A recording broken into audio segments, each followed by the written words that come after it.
महाविकास आघाडीमध्ये सध्या किती पक्ष एकत्र लढणार आहेत? आता सध्या महाविकास आघाडीमध्ये शरदचंद्र पवार राष्ट्रवादी काँग्रेस, शिवसेना दोन्हीही, मार्क्सवादी कम्युनिस्ट पार्टी आणि बिरसा ब्रिगेड असे आम्ही एकंदर या सर्व पक्षांचे उमेदवार उभे केलेले आहेत.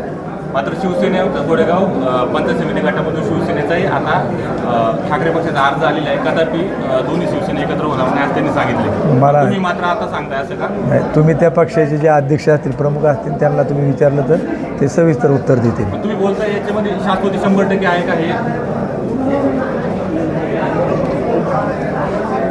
100% एकत्र लढणार आहात? आम्ही सांगितलं आम्ही एकत्र लढत आहोत.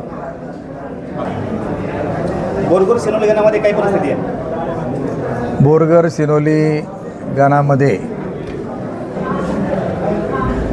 बोरगरमध्ये मार्क्सवादी कम्युनिस्ट पार्टीचे राजू घोडे हे तिथे लढत आहेत आणि शिनोली पंचायत समिती गणामधून सौ सुरेखा शिवाजी गव्हाले या त्या ठिकाणी निवडणूक लढवत आहे. आपल्याला पाठीमागील निवडणुकीमध्ये त्या भागातून फार मोठं मतदान झालं वगैरे, यावेळेस आपलं विजन काय असेल? नाही, आता आम्ही जिल्हा परिषद आणि पंचायत समितीच्या या तीनही जागा निश्चित जिंकू हा आम्हाला विश्वास आहे. जागा वाटप झाली का तुमच्या पक्षांचं? जागा वाटप झाले का? झाले, फॉर्म भरलेले आहेत आम्ही. आता उद्या छाननी होईल. जिल्हा परिषद कोण आहे म्हणलं तिथे? जिल्हा परिषदेमध्ये सरिता माळी या उमेदवार आहेत. शिनोली बोरगरमध्ये. हो. परवा एक मिटिंग झाली जिथे विजय आढळ यांना बोलवलं गेलं होतं वगैरे.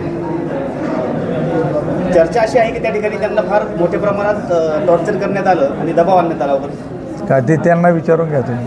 नाही, आपण पण त्या ठिकाणी त्यांच्या बाजूलाच बसला होता. आज रिॲलिटी काय? तिथं काहीच झालेलं नाही. तुमच्याकडे व्हिडिओ वगैरे आले असतील, सर्व चित्रकरण तिथं होतं सगळं, त्यामुळं तो काही प्रश्न अशी येत काही नाही. परिस्थिती झाली का त्या ठिकाणी की त्यांच्यावर आता दबाव आणण्यात आला? तुमच्याकडे काय आले असतील, सर्व फोटो काढलेले आहेत, ते प्रकाशित पण झालेत, व्हिडिओ पण आलेत. तुम्हाला त्यात काय वाटलं तर मग त्याच्यावर बोलतो मी. कळंब जिल्हा परिषदेत शिवसेना शिंदे पक्षाचे जिल्हाध्यक्ष जे आहेत, तालुका अध्यक्ष जे आहेत, ते तुमचे तुतारीचे चिन्ह लावून फ्लेक्स लावतात. ते लढणार आहेत का तुमच्याकडनं? ते लढत नाही आहेत.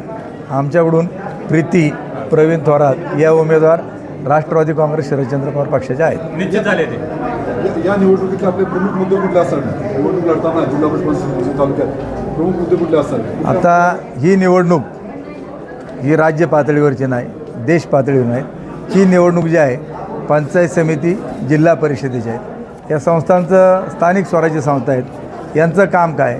एक प्राथमिक की ज्या पाणी पुरवठ्याचे विषय असतात ते मिळतात का नाही, आरोग्य केंद्र असतात, आरोग्याच्या काय सुविधा आहेत, प्राथमिक शाळा आहेत, शिक्षणाच्या काय सुविधा आहेत, जे रस्ते आहेत, हे प्रामुख्याने हे विषय, त्याच्यामध्ये पशुसंवर्धनाचे विषय, हे प्रामुख्याने ह्या गोष्टी त्या ठिकाणी अवलंबून राहतील.